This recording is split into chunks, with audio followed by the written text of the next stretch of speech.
जय श्री शनी देवा। सूर्यसुता शनी मूर्ती तुझी आगाध कीर्ती, एकमुखे काय वर्णू शेषान चले स्फूर्ती। जय जय श्री शनी देवा। माझे सद्गुरू चैतन्य त्यागेश्वर महाराजांना आपण वंदन करूया। या कलियुगाचा राजा, सत्याचा सागर, सूर्यसूत, मी म्हणणार ना पाचावर धारण करणारा, असत्याचा नाश करणारा आणि सत्याचा विजय करणारा, दंडनीयांना दंड देणारा आणि आदरणीयांचा आदर करणारा, असा धर्मप्रिय, शिवप्रिय आणि तुम्हा आमचा आराध्य दैवत शनिदेव यांना आपण प्रथम दंडवत नमस्कार करूया। आपण पाहत आहोत, प्रपंच करत असताना परमार्थ हा कसा हवा आणि परमार्थ करत असताना आपली मानसिकता कशी हवी। खूप लोक परमार्थ करत असतात, परमार्थाचा अर्थच त्यांना कळत नाही। अजाणतेपणाने म्हणा किंवा जाणतेपणाने म्हणा, काही लोकांना कळून सुद्धा सुधारणा होत नाही। काय लोकांना न कळून देव पावतो। अशा काय गोष्टी घडत असतात जीवनामध्ये। एखाद्याने भक्तीच्या मार्गातनं जात असेल तर तो भक्ती करणारा स्नान संध्या न करता सुद्धा भक्ती करू शकतो, तो अजाणतेपणाने, की जेणेकरून त्याला माहितीच नाही, तो थोडासा अज्ञानी आहे, पण तो भक्ती निश्चिम करतो, मनोभावे करतो, तो त्याला देव तिथे पाठीशी उभं राहतो। पण ज्याला जाणता आहे, ज्याला कळतं, कळून सुद्धा तो स्नान संध्या करतो आणि उपासना साधना भक्ती करत असताना शेजारी चहाचा कप ठेवतो आणि शेजारी मोबाईल ठेवतो, क्षणाक्षणाला घोटभर घेतो आणि पूजा करतो, क्षणाक्षणाला मोबाईलमध्ये मेसेज काय आलं पाहतो आणि भक्ती करतो, क्षणाक्षणाला सून काय करत असेल, बायको काय करत असेल, नवरा काय करत असेल, मुलगा कुठं काय करत असेल, हे जर मन विचलित होत असेल आणि तो शुचिरभूत झालाय तरी त्याला देव पावणार नाही, त्याला देव पावणार नाही किंवा ती शक्ती उभं राहणार नाही।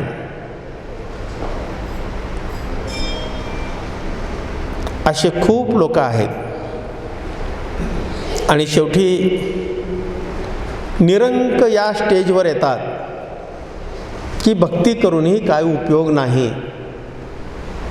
पण तो असं समजत नाही की माझ्यात मी बदल केला पाहिजे, माझ्यात बदल केल्याने ईश्वर माझ्याजवळ येणार आहे, हे सकारात्मक दृष्टिकोन ठेवला तर नक्कीच त्याच्यात बदल झाला की देव त्याच्या पाठीशी उभं राहणार।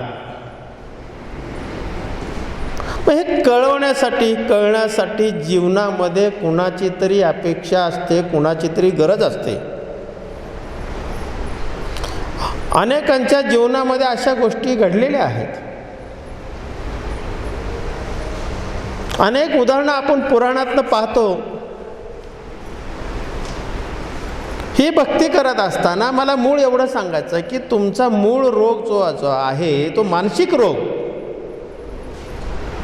जो मनाचा रोग आहे, मी असं बसलं तरच देव पावतो, मी असं बोललो तरच देव पावतो, ह्या ज्या मनाच्या रोग आहेत, जोपर्यंत हा रोग मनाच्या शरीराला चिटकलेल्या आहेत, ते दबा धरून बसलेल्या आहेत, हे जोपर्यंत बाहेर पडत नाही तोपर्यंत खऱ्या भक्तीला सुरुवातच होत नाही. खऱ्या भक्तीला सुरुवातच होत नाही. अनेक लोकांना मानसिक रोग खूप आहेत, करोडो रुपये आहेत, अब्जावधी रुपये आहेत, खूप भक्ती केली त्यांनी. जिथे भारतामध्ये जिथे जाईल तिथे त्याचे बोर्ड आहेत की या देवाला एवढ्या कोटीनं दिलं, या देवाला एवढ्या कोटीनं दिलं, पण तो मानसिक रोगाने खचला असेल तर त्याचं जगण्याला काय अर्थ राहणार नाही, त्याच्या भक्तीला काय अर्थ राहणार नाही, त्याच्या दानाला काय अर्थ राहणार नाही. म्हणून तुमची मानसिक रोग घालवायचा असेल तर कोणाच्या तरी चरणावर गेलं पाहिजे. लक्षात ठेवा, कुणीतरी जीवनामध्ये आपल्याला दिशा देणारा, दिशावाहक, मार्ग दाखवणारा, करंगडी करून दाखवणारा कोणीतरी जीवनामध्ये असल्याशिवाय आपल्याला मुक्ती मिळत नाही किंवा योग्य मार्गाने आपला प्रवास होत नाही.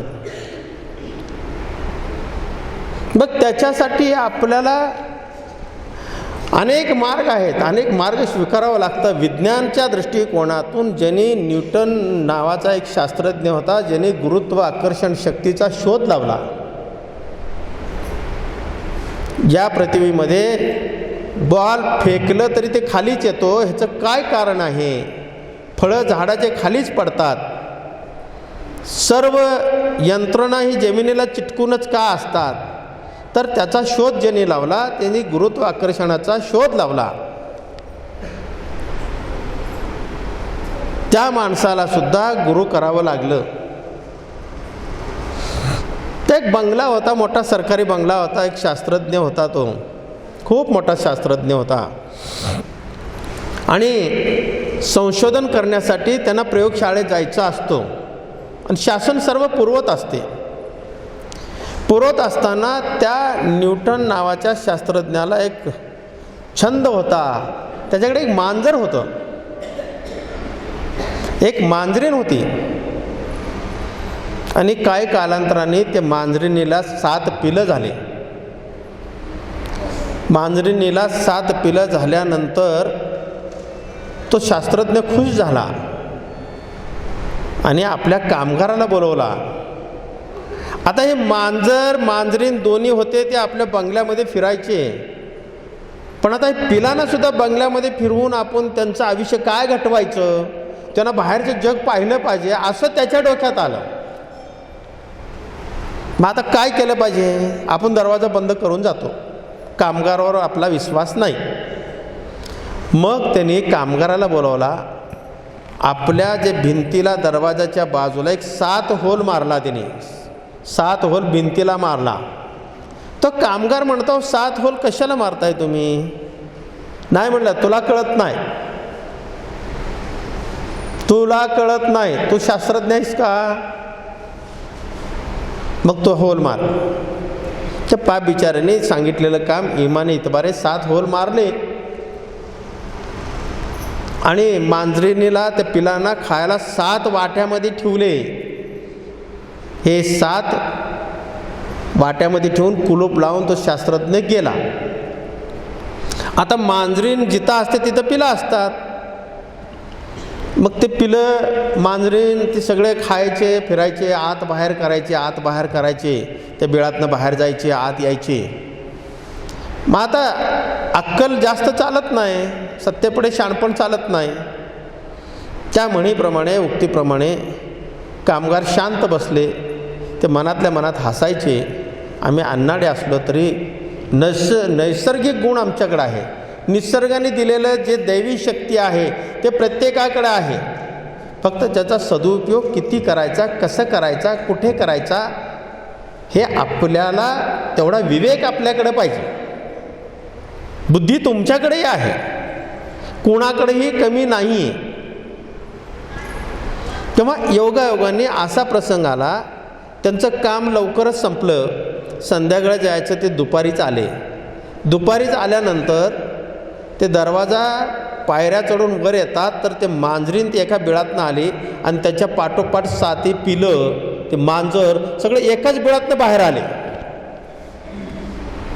एकाच बिळातनं बाहेर आल्यानंतर शास्त्रज्ञांनी कपाळाला हात मारला की माझ्याकडे मी गुरुत्वाकर्षणचा शोध लावला म्हणजे सगळं मला कळतं असं नाही आहे, जगामध्ये अनेकांना अनेक प्रकारचं कळतं, म्हणून त्या कामगाराचा त्यांनी पाय धरला आणि त्याला गुरु केला त्यांनी.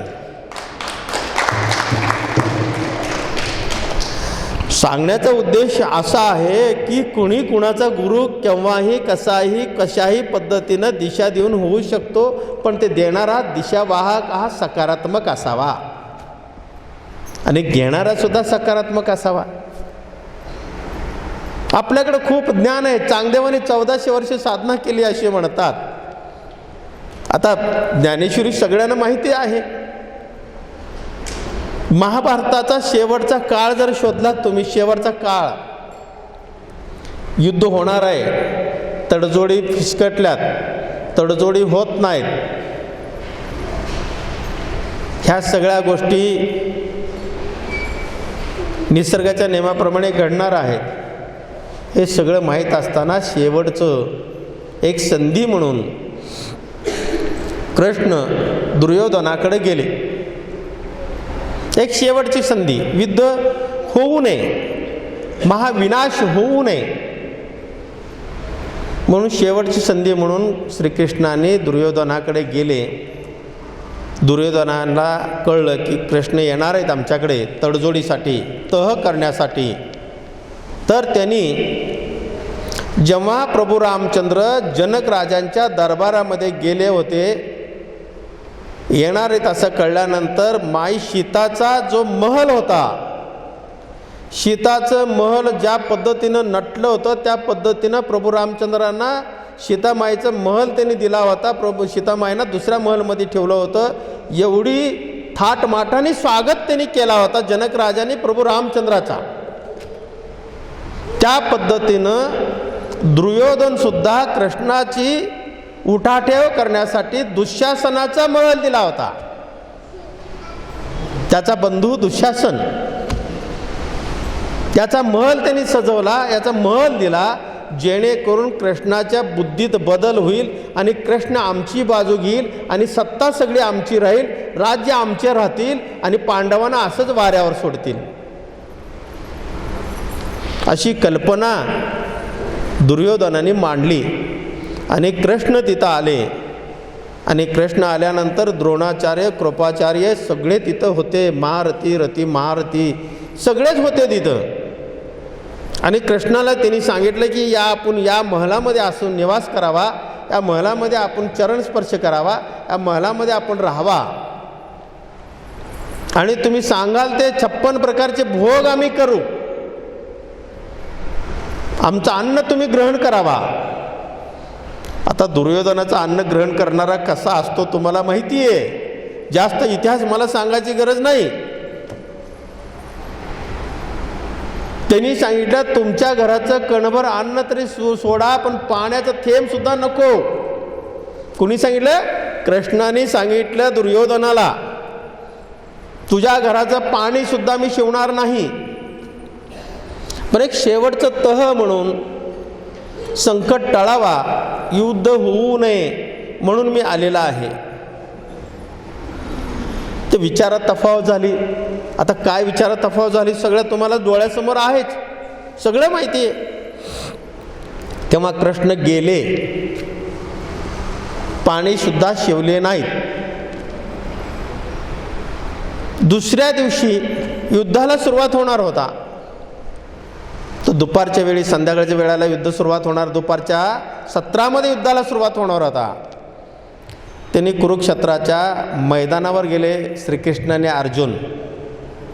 मी युद्धाच्या पहिल्या दिवशीचं वर्णन करतोय.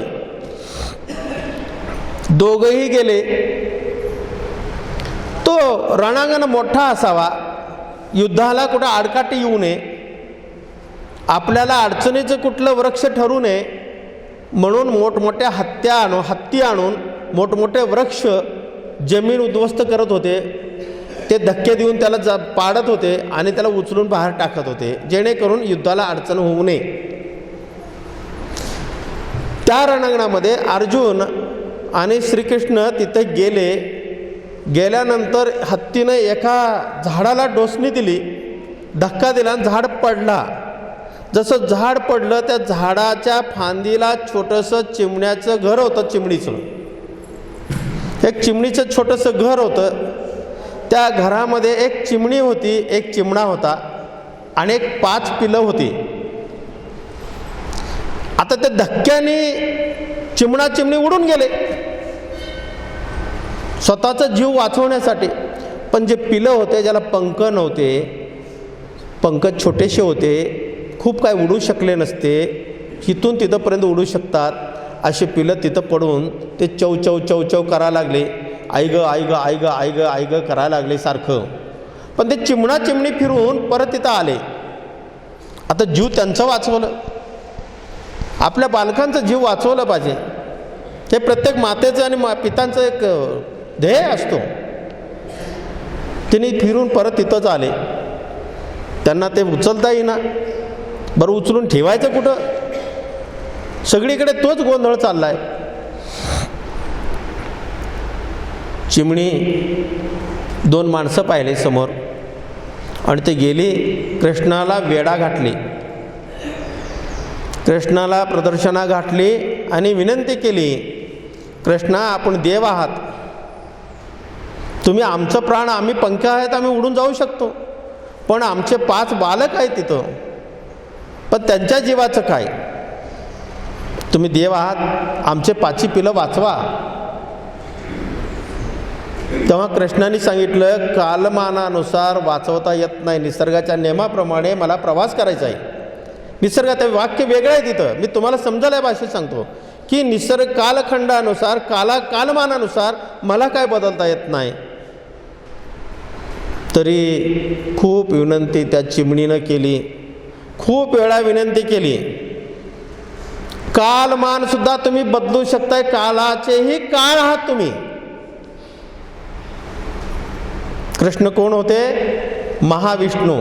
काळाचं एक काळ, कालचक्र सुद्धा थांबवू शकतात, बदलू शकतात, असं चिमणीचं मत. पण देह धारण केल्यानंतर शरीर जेव्हा एखादा जीवसुद्धा धारण करतो, एखादा देवसुद्धा धारण करतो, त्याला या चक्रव्यूहामध्ये अडकून या नियमाप्रमाणे, निसर्गाच्या नियमाप्रमाणे चाललं पाहिजे, हा कृष्णाचं म्हणणं. शेवटी खूप विनंती केली त्या चिमणीनं, पण ते कृष्ण काय उत्तर दिलं नाही. पण त्यांच्या मनात आलं. अर्जुनाला त्यांनी सांगितलं तू धनुष्य बाण दे मला. अर्जुन म्हणाले आपण तरी व्रत घेतला, आपण तरी पण केला आहे की मी हातामध्ये हत्यार घेणार नाही, वस्तू घेणार नाही आणि युद्ध तरी जिंकून देणार, आणि आपण धनुष्य बाण मागताय. मनातल्या मनात त्यांनी विचार केला. पण कृष्णाचा आदेश, त्या आदेशाप्रमाणे त्यांनी धनुष्य बाण त्या कृष्णाच्या ताब्यात दिलं आणि कृष्णाने नेम धरला त्या हत्तीवर. कृष्णाने कुठे नेम धरला? त्या हत्तीवर नेम धरला.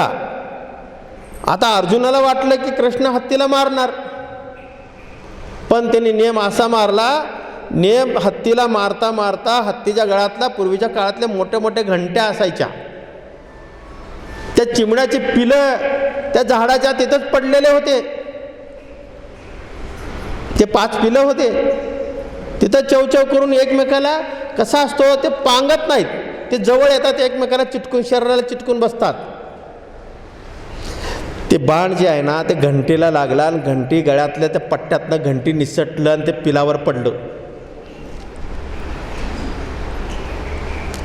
कृष्णाने अर्जुनाला बाण परत दिला.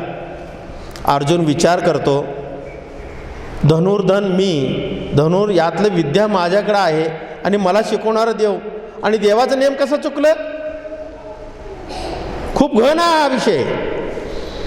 देवाचा नेम कसा चुकला? हत्ती तर जिवंत आहे. वेळ झाली, शंखनाद झाला, युद्धाला सुरुवात झाली. युद्धाला सुरुवात झाली, 18 दिवस युद्ध झाला. युद्ध झाल्यानंतर पांडवांचा विजय झाला, कौरवांचा पराजय झाला. आपल्याला माहितीच आहे या गोष्टी सगळ्या. पण सगळं झाल्यानंतर कितीतरी त्या युद्धामध्ये कितीतरी लोकांचं खच पडला होता मृत्यूचा. कितीतरी प्रेत गिधाडं खात होते, कावळे खात होते, कावळे लचके तोडत होते, गिधाडे लचके तोडत होते. दुर्गंधी सगळीकडे पसरलेलं होतं, रक्त सगळीकडे वाहत होता, सगळे हत्यारे पडले होते, रथ मोडलेले, जनावरं मेलेले, हत्ती घोडे सगळे नाश झालेलं होतं. अशा काळामध्ये तिथं दोघंच होते, अर्जुन आणि कृष्ण. अर्जुन आणि कृष्ण हे दोनच होते. ते दोघंही त्या रणांगणामध्ये फिरत होते. फिरता फिरता अर्जुनाने कृष्णाला आठवण करून दिली. देवा म्हणलं ते घंटी पडली, घंटी खाली काहीतरी का घंटी कुठे आहे? तेव्हा कृष्ण तिथे गेला, अर्जुनाला सांगितला तिथे जा, तिथे शोध. ते प्रेताच्या ढिगा सगळं बाहेर केलं, घंटी शोधली, घंटी दिसली आणि कृष्णाने सांगितलं अर्जुनाला ही घंटी उचल. अर्जुन म्हणाला एवढ्या मोठ्या युद्धामध्ये मी एवढा मोठा युद्ध जिंकलेला, एवढं विद्या माझ्याकडे आहे आणि देव मला साधं घंटी उचलायला सांगतो. तो अजब. शेवटी देवाचा आदेश, देवाच्या आदेशाप्रमाणे त्याने घंटी उचलतो न उचलतो एका क्षणात 5 पिल्लं पंख फुटले होते, भरकन उडून गेले.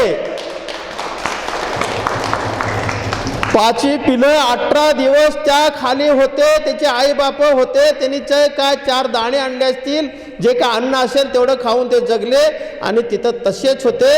बाबांनो, तुमच्या जीवनामध्ये तुमचे आई वडील असतील, सद्गुरू असतील, ज्येष्ठ नागरिक असतील, कुठल्याही आई बापा असं नाहीत की माझ्या मुलाचं नुकसान व्हावं. लक्षात ठेवा. आणि कुठल्याही सद्गुरूची इच्छा नसते माझा भक्त वाया जाऊ नये, हे इच्छा असते. त्या भक्तावर कृपा सद्गुरूंची असते. त्याप्रमाणे कृष्ण हा सद्गुरू आहे, अर्जुन हा त्याचा दास आहे. तरी त्याला दाखवलं जिवंत इथं प्राणी आहेत, जिवंत. चिमण्याला त्यांनी घंटी उचलल्यानंतर चिमण्या उडून जाऊ शकतात एवढ्या मोठ्या महायुद्धातनं.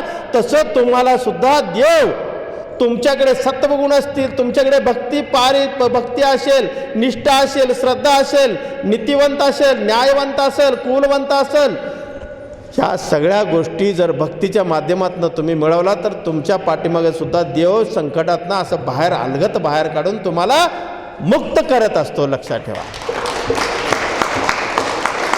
असा मुक्त करत असतो. एवढं मोठं सामर्थ्य निसर्गातल्या शक्तीमध्ये आहे. बाबांनो, तुम्ही निसर्गातल्या शक्तीला ओळखला नाही, तुम्हाला शक्ती दिसणार नाही, पण त्याची शक्ती कार्यरत आहे. आजही शक्ती कार्यरत आहे. तुम्हाला वाटतं 4 वेळा नामस्मरण केलं की देव पावतो, अजिबात नाही पावणार. एकदा म्हणलं तरी देव पावल, पण ते बेंबीच्या देठापासून पाहिजे तर देव पावल. लक्षात ठेवा. अवडंबर चालणार नाही, ढोंगीपणा चालणार नाही, आळशीपणा चालणार नाही, नौटंगी चालणार नाही. अशा पद्धतीनं जर भक्ती केलात, ईश्वर तुमच्या जवळ आहे. तत्वमशी उपनिषद ते सांगतात. उपनिषद हे सांगतात की साक्षात देव तुम्ही आहात. तुमच्या तो अंश आहे, तुमच्यात ते प्रमाण आहे, त्याच्यात ते जीव आहे. आत्मा हा परमात्मा आहे. जीवात्मा आणि शिवात्मा याचा सविनय झाला की महापरमात्मा होऊ शकतात तुम्ही पण. हे साधं उदाहरण आहे. संत महात्मे, संत काय जन्माला येताना तुमच्यासारखे जन्माला आलेत. मी पण तुमच्यासारखं जन्माला आलेला आहे, पण मी स्वतःच्या अस्तित्वाची जाणीव ओळखली. तुम्ही फक्त ओळखायच्या मार्गावर आहात. लक्षात ठेवा, फरक एवढाच आहे. फरक एवढाच आहे. जोपर्यंत स्वतः निराकार होत नाही, स्वतःच्या अस्तित्वाची जाणीव कळत नाही, तोपर्यंत साधनेला सुरुवात होऊ शकणार नाही.